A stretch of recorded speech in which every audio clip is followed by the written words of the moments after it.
cette 31e émission de Fréquence Orage d'Acier, la radio de la Révolution conservatrice. À la barre ce soir, ce n'est pas Monsieur K, c'est François Mélier. Et j'ai en face de moi 4 jeunes gens. Hector Burnouf. Bonsoir. Frédéric. Bonsoir. Marie. Bonsoir. Et Hilaire. Bonsoir.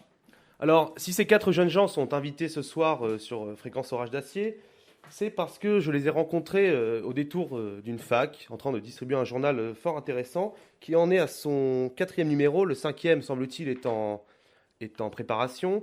Ce 4e numéro qui était consacré à l'identité. Ce journal est La Camisole, le journal intellectuel qui se fait violence. Alors peut-être que je vais demander à mes camarades ce soir de se présenter brièvement. On va commencer par honneur aux dames, Marie. Bonsoir. Donc, je m'appelle Marie Castelot, j'ai 18 ans et suis étudiante en histoire à la Sorbonne, à Tolbiac cette année. J'écris dans la rubrique In Memoriam, qui est dédiée à retracer un événement historique de type anecdotique ou plus général. Merci Marie. Et maintenant nous passons à Monsieur Hilaire. Bonsoir François, je m'appelle Hilaire, je suis étudiant en droit, j'ai 19 ans. J'écris dans la rubrique avis, opinion, sanglant, tout ce qui est carnage intellectuel, et je m'occupe à l'occasion de détruire le gauchisme mental. Passons maintenant à Frédéric. Frédéric, bonsoir. Alors, quel est votre rôle à la Camisole ? Eh bien, Frédéric Gavlowski, bonsoir. Je suis donc le président de l'association Les Inquisiteurs, qui édite la revue donc La Camisole, un mensuel. Alors, j'ai 22 ans, j'ai eu l'occasion de faire du droit à Assas avant. Maintenant, je suis en histoire à Paris 4 et donc on essaye de lancer La Camisole depuis quelques numéros. Nous passons maintenant à celui qui est bien connu maintenant des auditeurs de Fréquence Orage d'Acier, Hector Burnouf. Alors, je ne sais même pas si on a eu l'occasion de vous présenter depuis vos petites chroniques. Alors, c'est peut-être l'occasion ce soir. Hélas non, c'est un délicatesse de ne pas me présenter. Je suis Hector Burnouf, je suis étudiant en histoire-géographie à la Sorbonne. J'ai 21 ans et je m'occupe notamment de la critique littéraire dans La Camisole et je suis rédacteur en chef du journal. Alors, est-ce que, Hector, peut-être vous pourriez nous expliquer un peu la genèse de ce projet, puisque je crois que vous en êtes avec Frédéric à l'origine ? Très bien. Alors, est-ce que, peut-être, Hector Burnouf, je crois que vous êtes à l'origine de ce projet avec Frédéric. Quelle est la genèse, précisément, de ce projet ?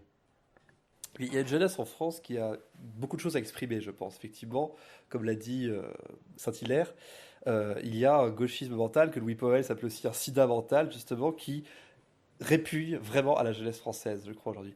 Et beaucoup ont énormément de talent à exprimer, du style parfois, aussi de l'érudition. Et c'est à partir de ce constat qu'il n'y a pas forcément de support pour l'exprimer, justement. Des institutions qui sont là, des mouvements qui sont là, qui sont installés. Mais le fait d'établir une tribune libre pouvait permettre aux talents de s'exprimer, mais aussi à des jeunes de se former à l'écriture. Nous pensons qu'un journal étudiant peut être une très bonne formation à la pensée, du fait du format contraint des articles. Et donc, ce sont des rencontres en général assez fortuites qui créent qui permettent la genèse de ce genre de projet. Et les rencontres, du fait que la faculté est un milieu assez restreint, on repère les gens avec qui on peut être en affinité assez rapidement, parfois en un seul coup d'œil. Ce qui fait que, progressivement, nous avons agrégé des contributeurs partis d'une communauté assez restreinte. Je vois qu'on était 8 ou 10 pour la première réunion. Et pour rien vous cacher, j'étais loin de me douter qu'on arriverait au 4e numéro en mars ou avril. On est toujours sceptique quand on lance un projet étudiant, et souvent des projets étudiants n'aboutissent pas. Il se trouve que ce projet-là semble plutôt bien lancé, parce que justement, il y a eu une volonté, une détermination. Et je pense qu'il y avait un espace, si vous voulez. Vraiment des jeunes qui ont une force, qui ont une violence aussi, je pense, à exprimer. Alors, vous parliez d'un espace.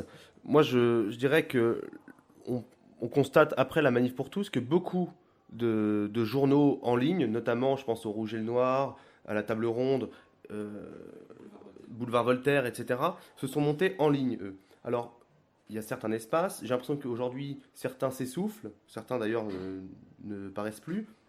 Quel était l'intérêt de faire un journal papier et pas un journal en ligne ? Alors, l'intérêt du papier, justement, c'est que déjà on le distribue dans une faculté, donc à la fac, les étudiants n'ont pas forcément pensé à aller chercher sur Internet. Alors, je veux m'informer, je veux telle information. Donc on s'est dit, on va aller dans une fac, on va imprimer un papier, on va le distribuer à les étudiants, ils ne sauront pas ce que c'est tout de suite, donc ils vont vouloir le lire.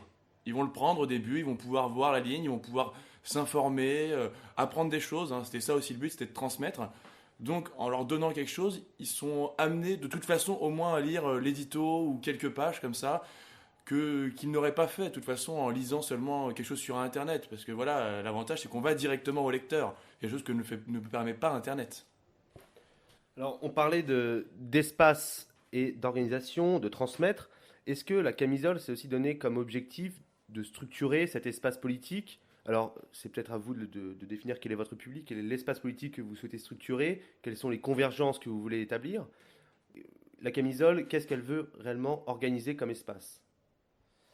Eh bien, nous avons conçu ce projet comme un projet vraiment non seulement transpartisan, naturellement, il ne s'agit pas du tout de s'inscrire dans le sillage d'un parti, encore moins d'être l'organe d'une association, mais de réunir une jeunesse qui, certes, idéologiquement, intellectuellement, appartient à certains horizons assez définis, mais dans un esprit d'ouverture, quand même. C'est-à-dire que vous savez, la droite, ce que nous sommes, ou appelons ça comme on veut, est traversée de milliers de courants et d'affinités diverses, et d'intérêts, de cultures tout à fait diverses. Et le but, c'est aussi d'avoir un espace de réflexion qui permette à chacune d'elles de s'exprimer. Voilà, au-delà de, justement, transcender l'esprit de chapelle. Frédéric? Oui, alors l'intérêt justement de la camisole, c'était de pouvoir, comme l'a dit Hector, c'était de permettre à différents courants de pouvoir s'exprimer. On voulait vraiment éviter l'esprit de chapelle et justement, petit à petit, en créant le journal, en le distribuant, en étant présent sur les réseaux sociaux, sur Internet, beaucoup de gens nous ont contactés. C'est pour ça, comme le disait Hector, au départ on était 8 à la première réunion, maintenant on est presque une trentaine. Donc voilà, ce qui est intéressant, c'est qu'on vient vers nous, on nous dit voilà, nous on fait partie de telle association, on est dans tel mouvement, ou même parfois on ne fait même pas partie d'un mouvement, mais ça nous intéresse parce que voilà, il y a une fenêtre, il y a une fenêtre idéologique, donc on aimerait bien faire partie du mouvement. Et là, nous on rencontre un petit peu ces gens-là, on discute avec eux, on essaie de savoir un petit peu ce qu'ils pensent. Voilà, est-ce que ça colle vraiment avec notre ligne ou est-ce que c'est un peu divergent? Même si c'est divergent, en soi, ça ne nous pose pas de problème. Parce que le but, c'est vraiment de faire un grand rassemblement. C'est d'être transpartisan, transassociatif, vraiment que tout le monde puisse se reconnaître en lisant la camisole. Tout ça dans un cadre universitaire. Marie, peut-être une réaction? Oui, justement, ce qui m'a séduit dans la camisole, c'est de voir cette union d'étudiants qui, tout d'abord, étaient fiers de leurs convictions et n'hésitaient pas à l'écrire, à le clamer et à le partager aux autres étudiants qui partagent peut-être des cours en amphi avec eux. Moi, j'ai justement contacté de moi-même la camisole. J'en avais entendu parler par un ami qui est à Assas. Et après m'être renseignée sur Internet, sur Facebook, sur Twitter, par rapport à ce journal, j'ai entrepris de leur envoyer un message pour les rencontrer. Et on m'a assez vite répondu pour organiser une entrevue et où l'on m'a expliqué l'intérêt de ce journal, son but, le projet, son projet, ce que les étudiants souhaitaient développer à travers ce journal. Et je n'ai pas hésité à rejoindre l'équipe de rédaction. On a tous découvert votre numéro 3 qui était consacré aux élections étudiantes. Êtes-vous un organe de propagande d'un syndicat étudiant? Êtes-vous l'organe d'un mouvement étudiant? Hilaire, peut-être, une réaction? Comme ça a été dit tout à l'heure, on parlait de la manif pour tous, on parlait de la jeunesse de France qui est en train de s'affronter une réalité extrêmement dure.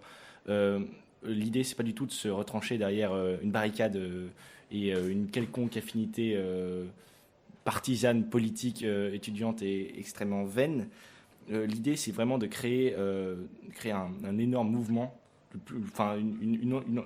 d'une amplitude la plus énorme possible pour essayer de donner un nom et une voix et une intonation à toute cette jeunesse qui n'attend que ça, de hurler ce qu'elle pense, de vraiment dire en face du monde français qui nous regarde, qui nous écoute, exactement que c'est la France de demain. Oui, justement, on s'aperçoit qu'une nouvelle génération de provocateurs ou de blasphémateurs peut arriver, parce que c'est toutes sortes de ce qu'on appelle aujourd'hui les vertus républicaines, des choses qui sont extrêmement galvaudées, de toute une terminologie, toute une phraséologie, qui apparaît aujourd'hui comme imbuvable à toute une génération, parce qu'elle est creuse, parce qu'on se rend compte à quel point elle est conceptuellement vide, à quel point elle est dite annonnée de manière répétitive, et à quel point aussi elle a une prétention oppressive, une prétention à contraindre la violence que peut exprimer. Elle est absolument obscurantiste, un obscurantisme en plus contre lequel elle prétend s'être construite. Et on pense que justement, face à une nouvelle génération, une ancienne génération de provocateurs qui... Vous pensez à quel provocateur en particulier? Nous avons peut-être tous pleuré, pas forcément pleuré, mais en tout cas, nous avons noté la disparition de Ciné notamment, et d'autres qui l'ont précédé, c'est-à-dire toute une génération très vulgaire, qui provoquait un ordre moral qui effectivement existait, une société qui pouvait effectivement paraître corsetée, mais cette génération-là, en prétendant décorseter la société, a établi un autre corset autour d'autres valeurs revendiquées. Et on pense justement que la subversion a encore sa place, malgré le fait qu'une génération qui nous précède, alors qui est très complexe évidemment, qui est très plurielle, mais qui a quand même, qui avait comme ambition de désacraliser toute forme d'aspect de la société. On pense justement que la subversion existe et qu'elle est à droite. Voilà. Alors, finalement, la camisole a réussi à fédérer une certaine jeunesse de droite, mais comment a-t-elle été reçue dans l'université, Frédéric? Alors, jusqu'ici, on peut dire quand même qu'on a été bien reçus, hein. On avait peur d'être mal reçus, d'être pas lus, que tout le monde nous critique, dise que de toute façon c'est complètement désuet, un journal aujourd'hui, alors que plus personne lit le journal. Enfin, si, on lit le 20 minutes, on lit le métro, mais bon, est-ce qu'on peut appeler ça des journaux? Et contrairement à toutes ces idées reçues, justement, on a reçu un très bon public. On a un très bon accueil du public. Le public, alors il y a énormément de gens qui nous lisent. Petit à petit, quand on le distribue, alors dans les facs habituelles, donc la Sorbonne, Assas, la Sorbonne Nouvelle aussi, on a un bon accueil. Les gens, quand on la distribue, ils connaissent. Alors en plus, on essaie de se donner un peu une marque en disant les slogans quand on le distribue. On s'amuse un petit peu, hein. Hector Burneuf, c'est notre professionnel des slogans, hein. Donc, bon, voilà. Et ensuite, évidemment, parfois, on gêne un petit peu. Par exemple, à la Sorbonne, la semaine dernière, on a distribué notre numéro 4, donc le numéro de mars, sur l'identité. On a quelques étudiants qui sont venus nous chahuter un petit peu. On a eu un jeune communiste avec son petit bracelet de la fête de l'humanité qui nous dit que c'était honteux de parler d'identité parce que l'identité ne représentait strictement rien et que c'était complètement tabou comme sujet. Après, on a eu des pseudo-antifa qui ont voulu empêcher un de nos chroniqueurs de distribuer le journal en le menaçant, en lui expliquant que voilà, c'était une menace verbale pour l'instant et qu'après, ça allait être un peu plus physique. Mais bon, ça nous fait pas vraiment peur, hein. On est vraiment là pour justement faire bouger les lignes. On s'en fiche un petit peu des différentes menaces. Par bonheur, on a 2 points et on sait s'en servir si jamais on rencontre une contestation un peu forte. Et donc c'est précisément le sous-titre de votre journal, le journal intellectuel, qui se fait violence. Ce n'est pas simplement une violence verbale dans les textes, mais une violence physique, si je comprends bien. Non, n'exagérons rien, mais disons que, comme le rappelait le vieux maître, il faut être intellectuel et violent.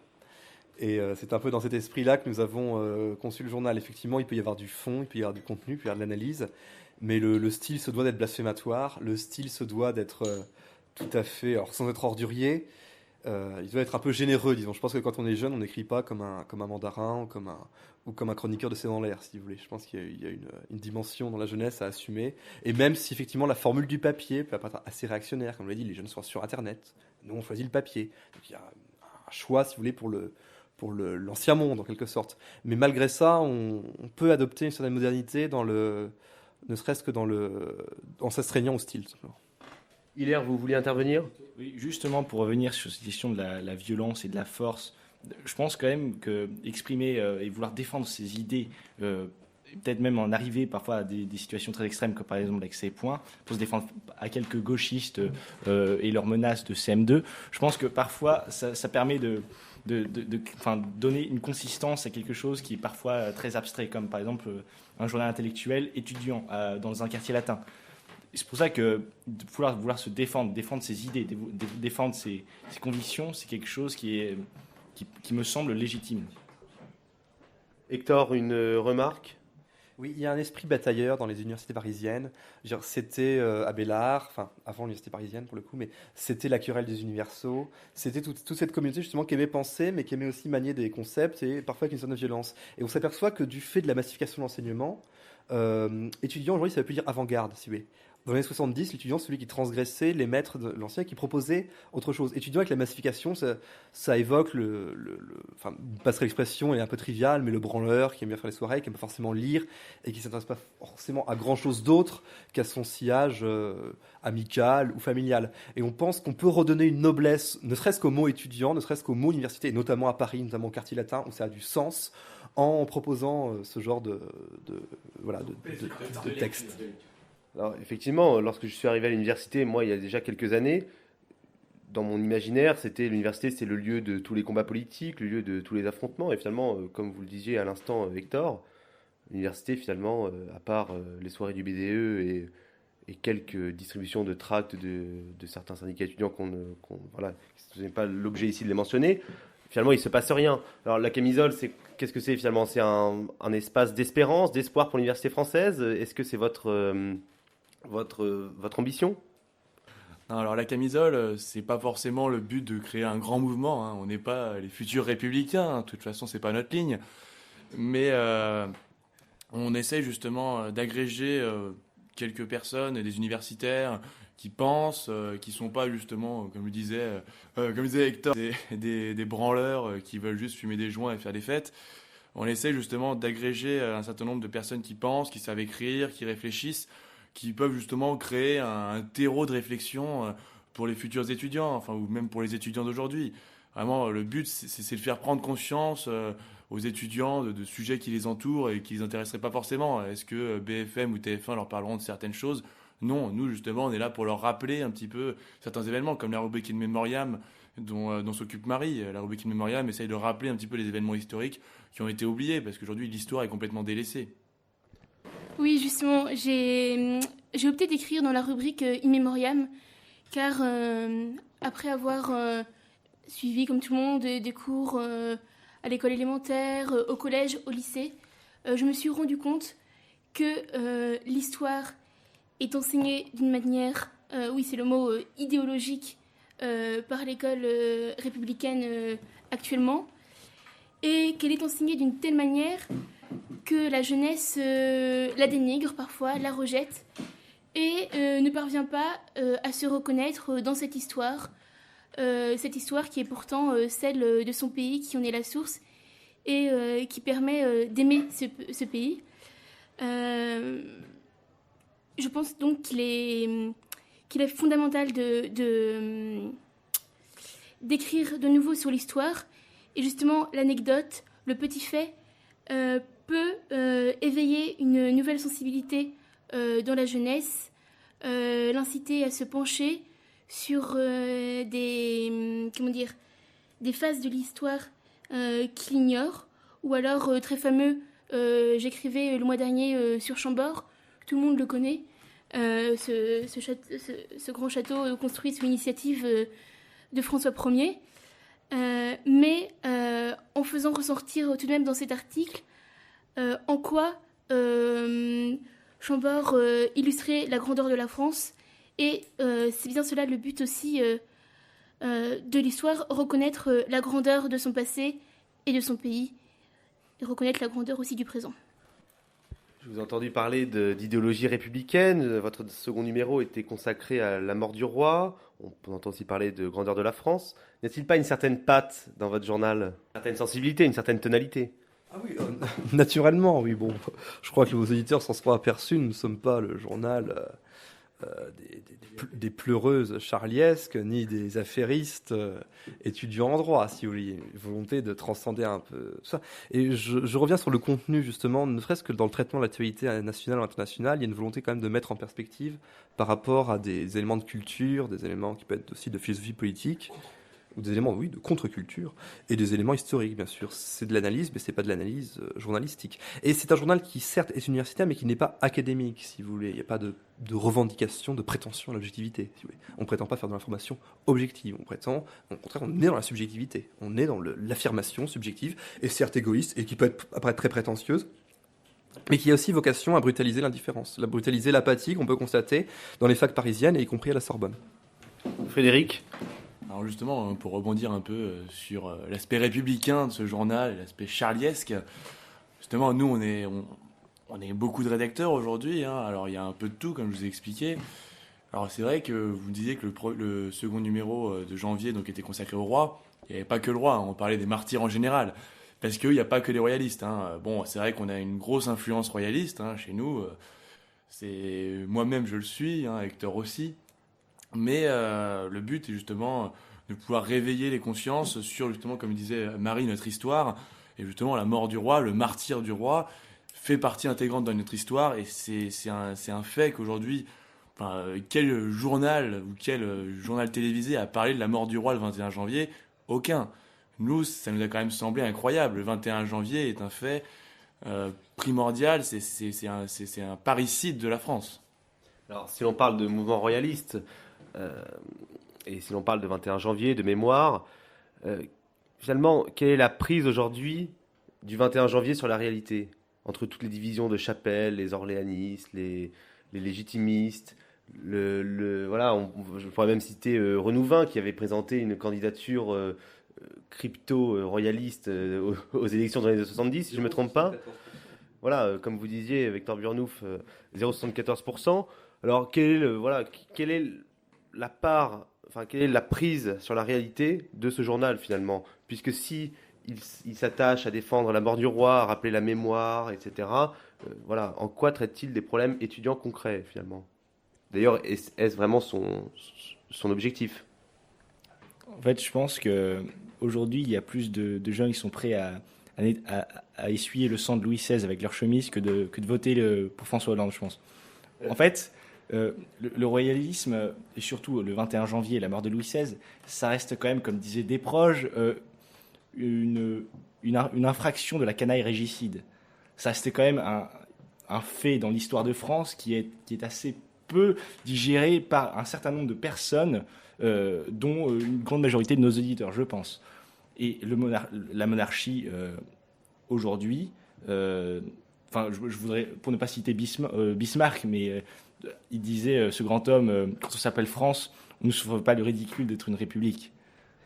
Mais je pense qu'il a raison. Effectivement, il semble évident que personne aujourd'hui n'ira mourir pour un point de croissance. Hector? Oui, dans le dossier, effectivement, il y avait des articles qui peuvent apparaître déraisonnables sur la mort du roi et qui sont tout à fait vindicatifs mais qui peuvent être aussi légitimes. Mais le souci du journal est aussi de proposer, dans la mesure du possible, une analyse intégrale à chaque numéro. Par exemple, la mort du roi intégrait une problématique dont d'ailleurs nous avons parlé à cette antenne, je crois, récemment, sur René Girard, justement, la notion de sacrifice en politique. Alors, c'est pas tout à fait le thème de l'article qui était alors abordé, c'est plutôt sur le plan de la critique littéraire. Mais néanmoins, on peut voir dans la mort du roi, et notamment en utilisant des pensées comme celle de René Girard, la création et la ritualisation du sacrifice d'un bouc émissaire qui permet à une société, et notamment la République, de refaire son unité dans le sang et de manière tout à fait artificielle. Et on le voit aujourd'hui à travers la désignation d'ennemis, qui sont notamment les ennemis, les individus, les tributaires de l'affreuse droite réactionnaire et cléricale, auxquels on peut nous identifier. La création de ce bouc émissaire peut justement avoir un écho non seulement dans la mort du roi, mais aussi dans la situation actuelle, encore une fois à condition de proposer une réflexion intégrale, anthropologique, politique, historique, ce que peut offrir un journal quand même de 12 pages. Voilà. Oui, alors je pense qu'on peut parler des problématiques étudiantes tout en parlant en même temps d'histoire, hein. La mort du roi, ça reste quand même un fait historique. Alors bon, vu qu'on est beaucoup d'étudiants en histoire, ça me semble quand même un peu dur d'y échapper. Ensuite, sur les problématiques étudiantes, on parlait justement de nos relations à la fac et l'actualité étudiante. On en parle un petit peu quand même, hein. Notre dossier donc, du numéro 3 était axé sur les élections étudiantes, hein. On essaye un petit peu de rappeler l'intérêt des élections étudiantes, hein, vu que beaucoup d'entre nous peuvent critiquer la démocratie ou la démocratie étudiante. Certains, justement, considèrent la démocratie organique comme étant un fait important, et justement l'autonomie des universités, le fait de pouvoir donner un petit peu de liberté de choix aux étudiants. Donc nous, on a présenté justement les différents mouvements étudiants dans le numéro 3. On les a présentés de façon objective, on a présenté les différents mouvements. Ensuite, certains sont engagés dans les mouvements politiques étudiants parmi nous. Très bien, chers amis auditeurs, c'est le moment de la pause musicale. Je vous retrouve avec mes amis de ce soir dans un court instant.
Chers amis auditeurs de Fréquence Orage d'Acier, nous venons d'écouter Chevalier de la Table Ronde, qui montre un peu cet esprit de camaraderie que la camisole essaye d'instiller dans la jeunesse estudiantine, puisqu'effectivement, tout projet ne peut survivre et naître, d'ailleurs, que grâce à une communauté. Frédéric. Ah oui, franchement, c'est vraiment le but de toute façon de la camisole, hein. C'est tous nos chroniqueurs aujourd'hui, quand on fait des réunions, on est entre nous, on se connaît bien, par exemple Marie qui nous a rejoint ou Hilaire qui nous a rejoint au cours de route, n'ont eu aucune difficulté à s'adapter, hein, ils pourront vous le dire, hein. Directement, ils nous ont rencontrés une première fois un entretien avec Hector, ça s'est très bien passé. Après on les a amenés à une réunion, on a bien rigolé, ils se sont bien plu, pour ça qu'ils sont revenus, hein. Donc bon, et de toute façon, comme le rappelait Hector à propos de la genèse du projet, ça s'est quand même pas fait autour d'un verre de jus de pomme, hein, ça s'est fait autour d'une bière, hein. On s'est retrouvés donc autour d'une bière dans un bar, et puis bon, on a discuté, on a rigolé, puis d'un coup, le projet nous est venu, et si on montait un journal? Et après, on s'est dit, bon, on va réunir quelques personnes, on a réuni quelques personnes dans un bar. C'était le 11 novembre, hein, on s'est mis sur la terrasse d'un bar, et puis là, on a encore bu un coup, on a discuté.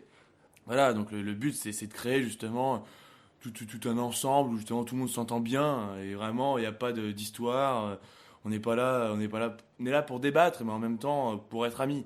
On n'a pas que des relations quasi professionnelles, je dirais, enfin des relations associatives. On est aussi un groupe d'amis, hein. Le but, c'est ça, c'est de créer un esprit de groupe. Alors, pour revenir au fond du journal, il y a donc une rubrique Actualité France. Quel est l'objectif de cette rubrique? Alors, ça tombe bien que vous posiez la question, parce que c'était une grande question qu'on se posait au début. Est-ce qu'on faisait justement que des petites brèves, et en même temps, à côté, on s'amusait à être des gros bourlingueurs, un petit peu à la harakiri par exemple.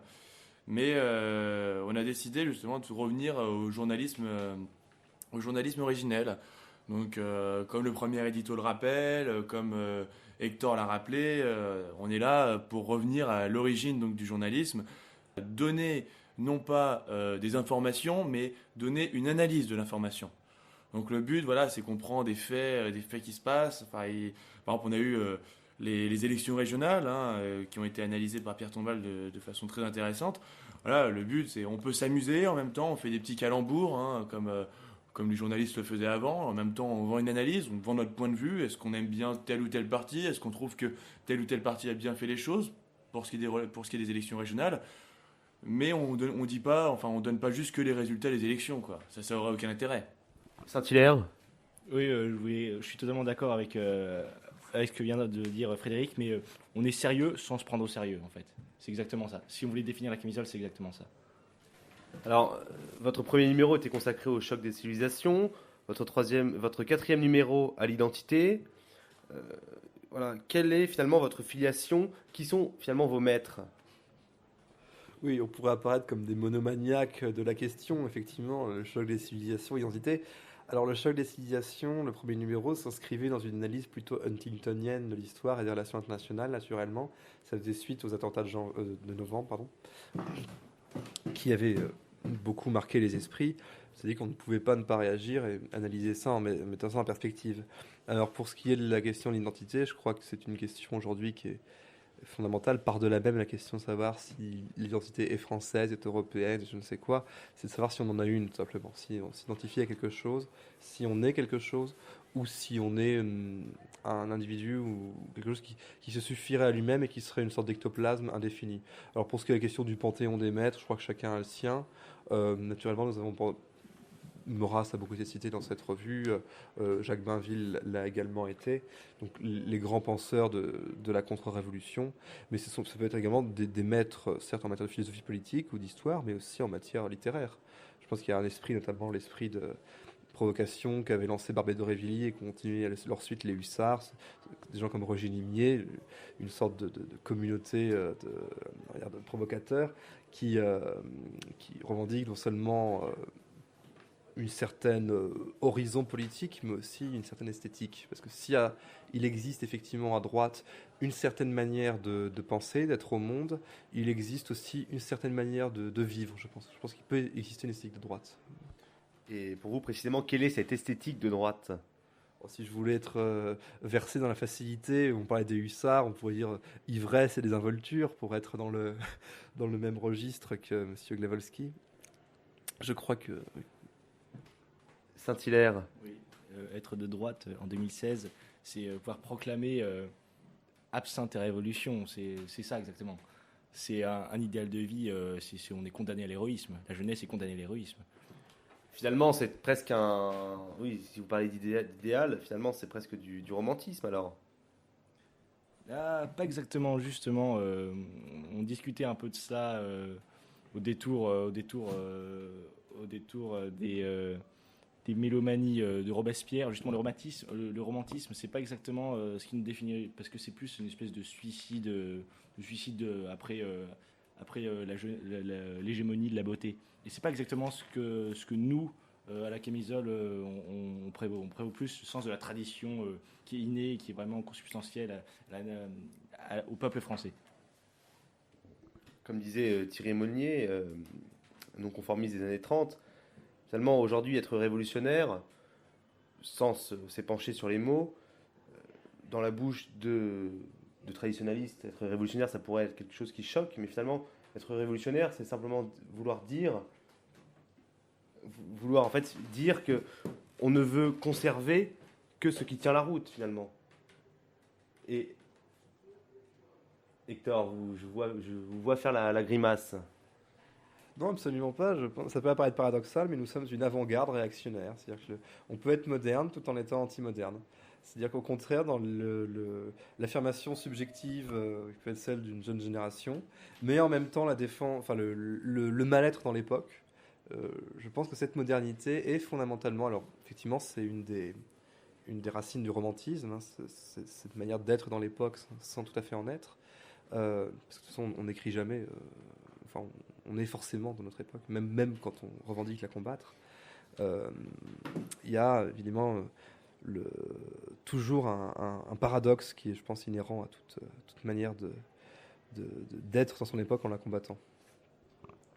Alors, pour revenir au journal, nous avons évoqué les actualités françaises, le dossier aussi, donc un dossier mensuel à chaque numéro. Est-ce que vous pouvez d'ores et déjà nous annoncer quel sera le dossier du 5e numéro? Alors, comme vous avez vu, donc, pas très compliqué à comprendre, donc on a un dossier mensuel. Donc le prochain dossier sera sur la défense, sera axé sur la défense.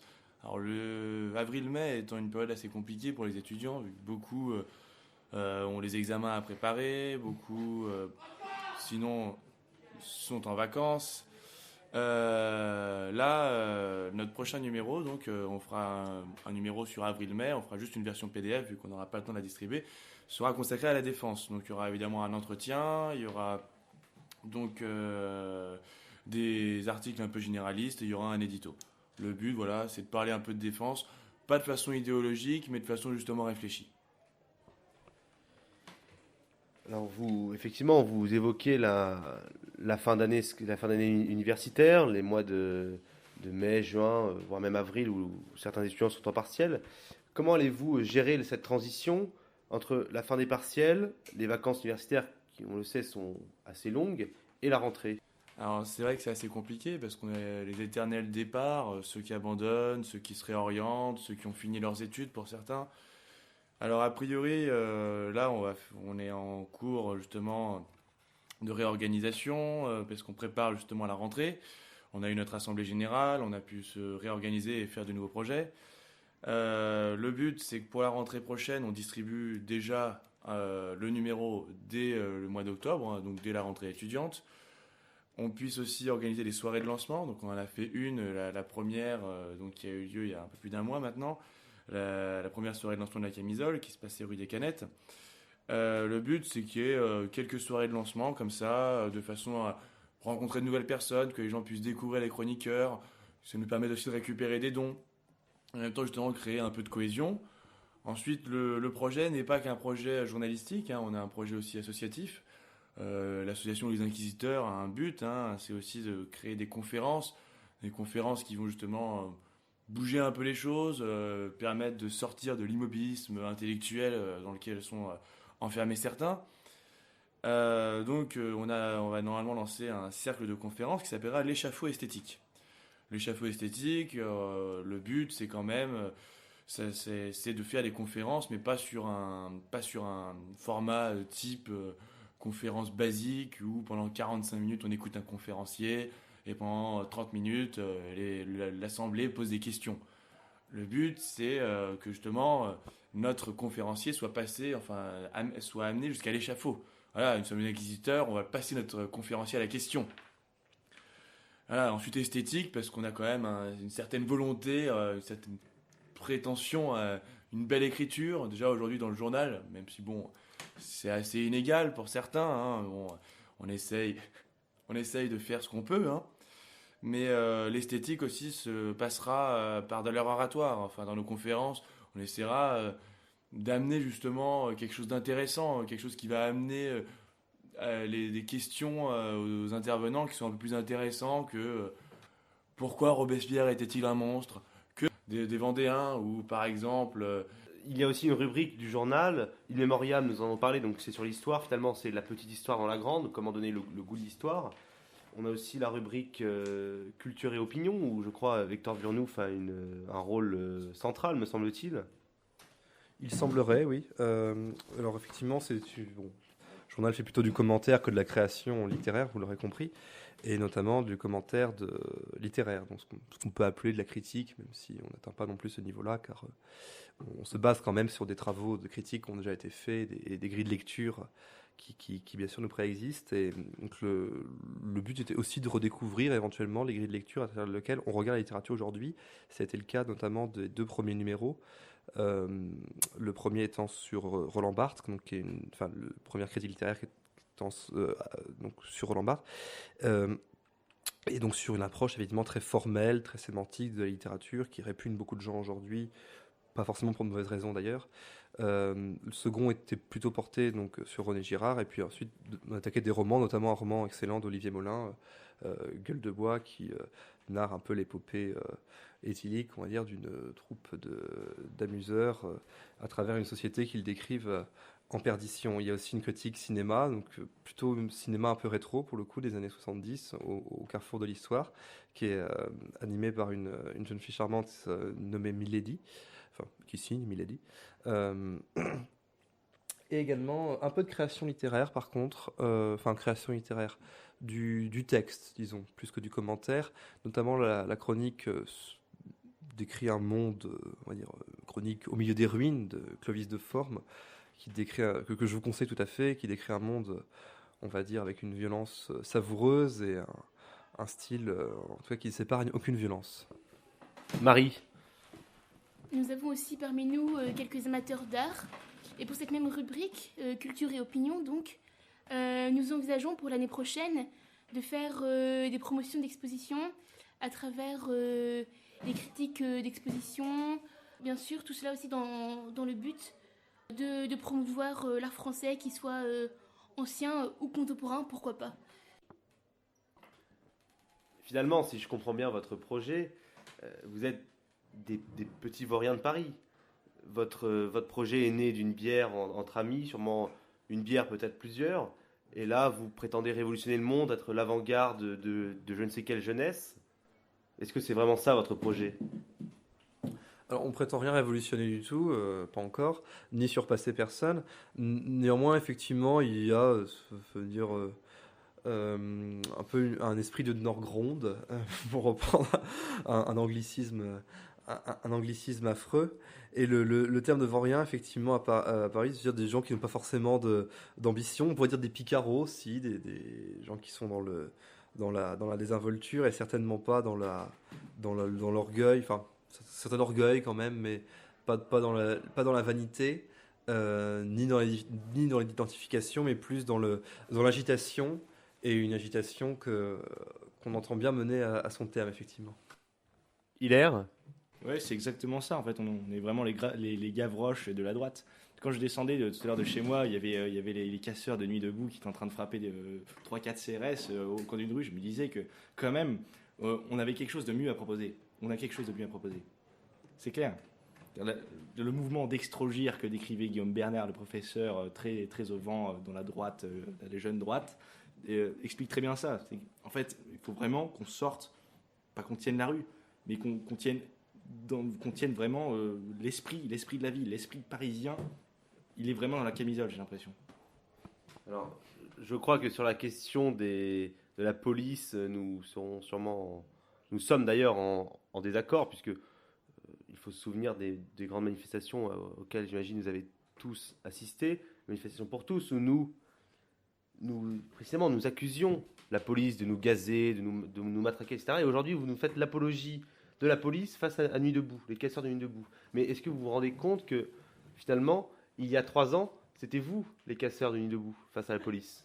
Alors ma conception, je vois que Frédéric me regarde avec des yeux assez perçants. Ma conception n'engage que moi, mais bien sûr, je pense que l'ordre, la justice, la police se doit d'être indépendante, autonome et que c'est un organe et que moi je promets la civilisation et l'ordre. Hein. Je vais pas non plus chercher à ce stade-là. Je vais pas chercher à défendre des gens qui vont juste massacrer des vitrines, quoi.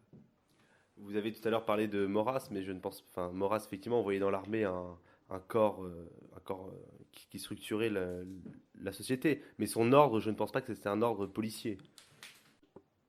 Hector. Oui, la répression policière aujourd'hui est la plus parfaite expression de mauvaise foi bourgeoise et instituée, justement, qui utilise une violence fondamentalement conservatrice parce que l'idéologie, notamment l'idéologie républicaine, ne suffit plus aujourd'hui à obtenir spontanément le consentement des masses. Et c'est justement, contrairement à ce que nous affirmait notre ami qui a encore beaucoup à apprendre, c'est justement cet ordre qu'il convient peut-être pas d'abattre, encore que, mais au moins de transgresser, en tout cas de ne pas être totalement dupe de la parodie de la protection, même si leurs adversaires sont, il est vrai, furieusement ringards. C'est à nous d'être peut-être encore plus violents et de montrer qu'on est capable d'offrir une violence plus noble. Frédéric? Oui, je pense comme Hector qu'il faut reprendre le contre-pied d'Hilaire, hein. La police, d'accord, a un rôle qui est son rôle normal de défendre la population. Aujourd'hui, on voit bien que son premier rôle, c'est de défendre les ordres qu'on lui donne, hein. On l'a bien vu pendant les différentes manifs pour tous, où il y avait quand même assez peu de débordements. Et bon, on leur disait allez-y les gars, donc ils s'éclataient, hein. Ils y allaient, ils n'hésitaient pas. On l'a vu aussi pendant les manifs du type jour de colère. Bon, aujourd'hui, on les voit parce qu'ils se font un peu bousculer par les gauchistes. Donc bon, on devrait défendre la police corps et âme. Mais je suis désolé, hein, la police, quand elle embarquait des centaines de manifestants pendant les manifs pour tous, certains d'entre nous ont fini en garde à vue. Le policier était là, oui, on est avec vous, oui, on est avec vous, continuez les gars. Mais alors, ça les engageait en rien, ils risquaient rien. Alors que nous, on risquait beaucoup plus, hein, en étant en garde à vue quand on est étudiant, parce que voilà, si on a un procès, si on a un casier judiciaire, il y a certaines professions qui nous sont fermées.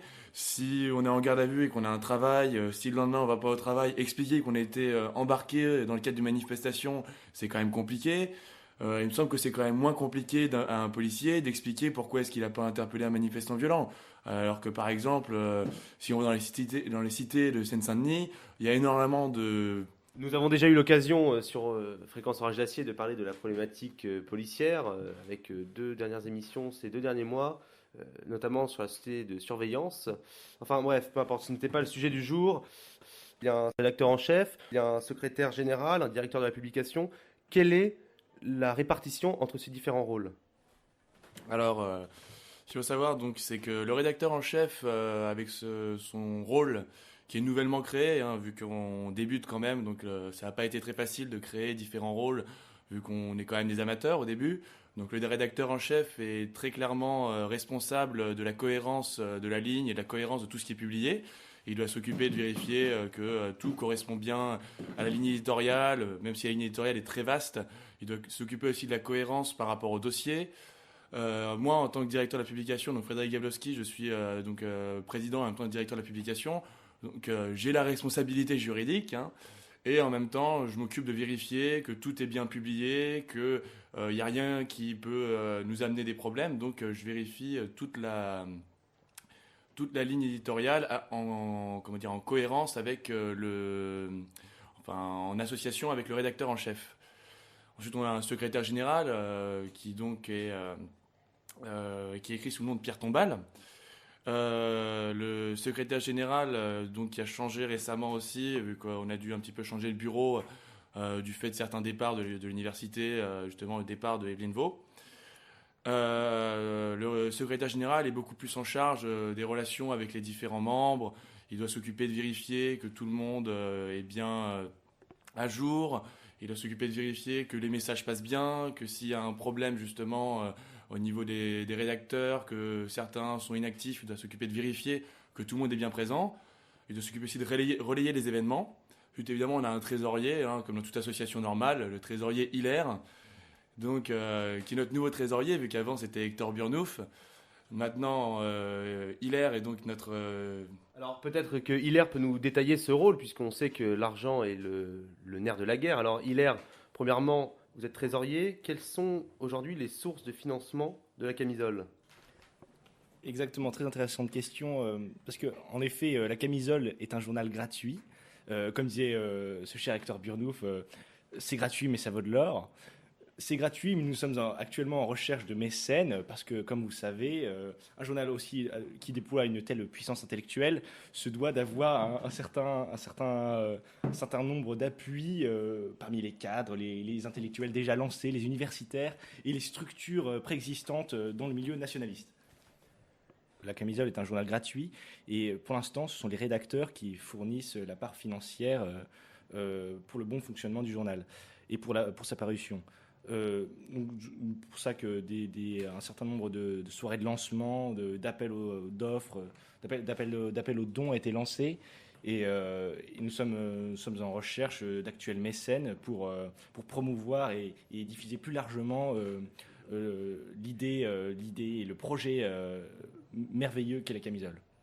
Il est maintenant l'heure de conclure. Alors je vais laisser la parole à Frédéric.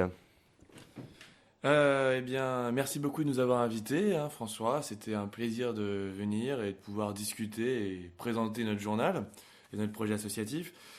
Donc, je tenais à rappeler à tout le monde que vous pouvez nous retrouver donc sur Internet, hein, à lacamisole.fr. On a aussi une page Facebook et donc un Twitter, la camisole. C'est donc un moyen de nous joindre par mail, hein, rédaction@lacamisole.fr. On pourra aussi nous retrouver sur nos points de distribution à partir de la rentrée, hein, à partir du mois d'octobre, c'est-à-dire le centre de Clignancourt de Paris 4, la Sorbonne, le Panthéon, Assas, on va distribuer un peu partout. On essaiera peut-être même de distribuer en province, hein, si on a l'occasion. Donc voilà, n'hésitez pas à venir pour nos soirées de lancement aussi. On fera sûrement une soirée de lancement dès le mois d'octobre. N'hésitez pas à venir nous rencontrer, hein, et boire une bière avec nous. Chers amis, merci d'être restés à l'écoute de Fréquence Orage d'Acier. Je vous dis bonne soirée et à la semaine prochaine.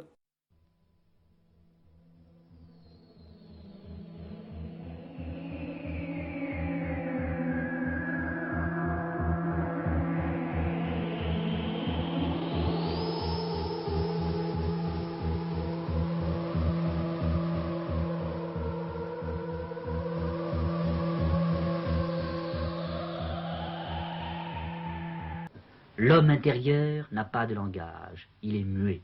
Il faut promener l'homme devant ce panorama muet. Il faut cesser de baver. On n'existe que dans l'intimité muette des hommes et des choses. On circonscrit, on ne définit pas. Dominique Deroux, à la fois écrivain et agitateur, dandy et révolutionnaire, avant tout le fondateur des Cahiers de l'air, nous furent révélés ou retrouvés de Céline à Burroughs, de Mao Tse-tung à Ezra Pound, ce que la littérature compte de meilleur. En fait, les Cahiers de Verne, ça a d'abord été des tout petits fascicules renéotés d'étudiants. Il devait avoir 17 ou 18 ans. Et sa tante lui a donné ses boucles d'oreilles qu'il a vendues et qui ont servi à financer les premiers fascicules. C'est Xavier, son frère, qui a trouvé le nom de Lerne. Et autour de ces petits cahiers renéotés se sont groupés des gens comme, bon, évidemment, sa famille qui était nombreuse, ses frères et sœurs qui se passionnaient pour ces premières choses imprimées qui étaient très importantes pour eux. Et puis des amis comme Thibaudeau, Jean Ricardo qui est passé ensuite à tel quel, Georges Londex. Et ça a duré de 56 aux années 60. Ils ont dû en sortir à peu près 8 ou 10 cahiers, tout petits. Il y avait beaucoup d'abonnés? Non, c'était vraiment la revue très confidentielle. Il y avait un ou deux abonnés extérieurs et non obligatoires qui était Pierre Segers. On est passé d'une publication quand même encore très confidentielle à une publication qui a pris une importance considérable avec les cahiers Céline. Moi, je me souviens très bien, par exemple, au moment de l'année, le cahier Céline est sorti en 63, j'attendais Pierre Guillaume, mais pour moi, ça n'a pas du tout été un accouchement. J'ai accouché des cahiers Céline et pas de mon fils, et tout ça s'est mélangé. Oh ben, au revoir et merci. Ça suffit, oui. Oh, tout doucement. Je ne vous veux aucun mal, mais mon Dieu, vous vous occupez bien de vous-même, ça va. Moi, je suis trop occupé. J'ai manqué d'égoïsme. C'est assez rare, parce que le monde en est plein. Je pense que toute l'œuvre de Céline est hantée par une seule chose, n'est-ce pas? C'est sa propre disparition, n'est-ce pas? C'est celle de la mort. Du voyage à Rigaudon, n'est-ce pas? En passant par la fin de Bagatelle pour un massacre, c'est un homme qui ne supporte pas l'idée, dont il a pris conscience quand il a 15-16 ans, dans les carnets du cuirassier des Touches, qui ne supporte pas l'idée qu'un jour il va disparaître physiquement, n'est-ce pas? D'où cette hantise de la pourriture, cette hantise de la boue, et en même temps, cet amour éperdu qu'il a d'une part de la femme, n'est-ce pas? De la femme que l'on aime physiquement, que l'on possède, et en même temps, cette direction de Céline à un certain moment de sa vie vers véritablement une ascèse totale, et c'est à ce moment-là qu'il se met à parler de la danseuse, n'est-ce pas, de la femme désincarnée, de la femme qui est la mère, de la femme qui est l'elfe, n'est-ce pas, de la femme des ballets, qui est en définitive celle, n'est-ce pas, sous l'aile de laquelle l'homme peut se ranger, n'est-ce pas, et oublier qu'un jour il est immortel. Avant mai 68, nous avons été formidablement amis et unis en notre génération littéraire, car à ce moment-là, il ne s'agissait pas de politique, dans l'admiration d'un certain nombre de très grands écrivains comme on n'en fait plus aujourd'hui. De Céline, par exemple, d'Ezra Pound, le dernier Américain à avoir suivi, épousé et assisté au naufrage de l'Europe, ou cet Homère aveugle quelque part du côté du Rio de la Plata, par Borges. Nous les avons connus très bien. Nous sommes allés, lui et moi, à la recherche de Pound, qui ne parlait plus depuis 15 ans, depuis que libéré de l'hôpital Sainte-Élisabeth, il avait refusé de s'adresser à ses contemporains. Nous sommes allés le chercher à Venise, au fond d'un canal. Nous sommes montés à Brumenburg, dans ce château olympien, planté au bord de la Dige et surplombant de 1000 mètres la vallée de Merano. Et là, nous avons revu Pound. Nous avons tiré de lui quelques manuscrits, quelques mots. Et Pound, c'était pour nous quelque chose comme le Zeus de la littérature. Borges, d'autre part, est venu à Paris et nous sommes allés le voir ensemble à Buenos Aires. Nous l'avons guidé dans ce Paris qu'il aimait et qui n'était plus le Paris de l'esprit où nous voulions nous-mêmes recréer notre citadelle de rêve. C'est un livre qui refuse, je crois, les idées reçues. C'est un livre qui n'hésite pas devant une certaine provocation. C'est un livre qui témoigne d'une théorie et d'un goût de la littérature. Et c'est un livre qui se place tout entier sur cette phrase que vous citez, Dominique de Roux, le goût aristocratique de déplaire. Je voudrais, pour entamer ce débat, citer 2 ou 3 phrases de ce livre qui me semblent assez significatives de ces directions. Tout d'abord, le côté iconoclaste. Si tous les orphelins du monde se donnaient la main pour disparaître dans le néant, eh bien, ça débarrasserait le plancher. Sur la littérature, toute l'époque d'avant 1939 était surréaliste. Lindbergh et Maurras étaient plus surréalistes que Nadja. Et enfin, sur une certaine vision du monde, Satan vit du non-discernement, il bouche les trous par où l'esprit, l'illumination peuvent entrer, Satan, les ténèbres de l'imbécilité. Ce qui est le contraire du romantisme qui présentait plutôt Satan comme la lumière de l'intelligence. Sur la provocation d'abord, est-ce que vous pensez que c'est une manière de pédagogie ? Tout d'abord, je ne voudrais pas, à travers les citations de ce livre, paraître pour un fort en thème ou un fort en esprit. J'ai essayé justement, dans une époque, comme le rappelait le cardinal Danielou, et j'aurais espéré tout à l'heure que le cardinal Danielou donnât l'absolution à Max-Paul Fouché, je rappelais simplement que nous sommes dans une époque de formalisme. Nous sommes dans une époque où nous sommes conditionnés par l'argent, où nous sommes conditionnés par le thème de la Révolution, où nous sommes conditionnés par la préfecture de police, et où nous sommes même conditionnés par le snobisme. C'est-à-dire qu'aujourd'hui, il y a même des snobs de village. L'attitude de l'écrivain aujourd'hui, on aurait espéré que 68, qui fut une bouffée d'air, une bouffée d'espoir, ferait disparaître cette espèce d'attitude prétentieuse de la calotte sur la tête, de la plume à la main, et justement de ce récitatif perpétuel sur le discours. Ce livre est un livre que j'ai appelé immédiatement parce que j'essaie de m'y montrer justement dans les instants de la vie, c'est-à-dire dans les tensions d'une existence et dans ses détentes, et en même temps dans ses faiblesses. J'ai voulu me montrer dans ce livre à travers mes faiblesses, en même temps que je montrais les autres à travers leurs faiblesses, c'est-à-dire dans une époque où chacun essaie de se montrer cuirassé de sa force, cuirassé de son orgueil, cuirassé de sa puissance, alors que je crois que nous sommes tous extrêmement fragiles, parce que les temps modernes, les temps que nous vivons, les temps qui sont conditionnés, n'est-ce pas, je crois, par un monde que Sartre définissait très bien en préfaçant le livre de Stéphane, Le monde des entrepôts. Ce sont les entrepôts garnis. Donc ce livre est un livre de discours cassé, discontinu, où je veux montrer, n'est-ce pas, non pas un journal à la Léoto, mais une sorte de journal photographique. C'est-à-dire, en un instant, j'ai mauvaise mine, je suis voûté, je suis bossu, et tout à l'heure je rirai, et tout à l'heure je serai bien. Mais enfin, il y a une unité quand même, par exemple, c'est que vous parlez sans arrêt de mort, ou de gens qui vont mourir ou qui viennent de mourir. Les suicidés, les littérateurs que vous aimez qui disparaissent, les femmes qui se marient, et pour vous c'est un petit peu pareil que si elles étaient mortes, reviennent comme leitmotiv de ce livre. Il se trouve que dans ce livre, j'ai connu de grands écrivains.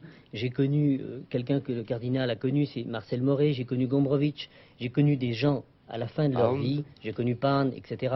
Et j'ai vu ces gens, si vous voulez, qui, parce qu'ils avaient 60 ans ou 80, ou parce qu'ils sentaient, n'est-ce pas, le grand pourrissement de la mort, soudain, ces gens-là tombaient de masque. Plus de masque.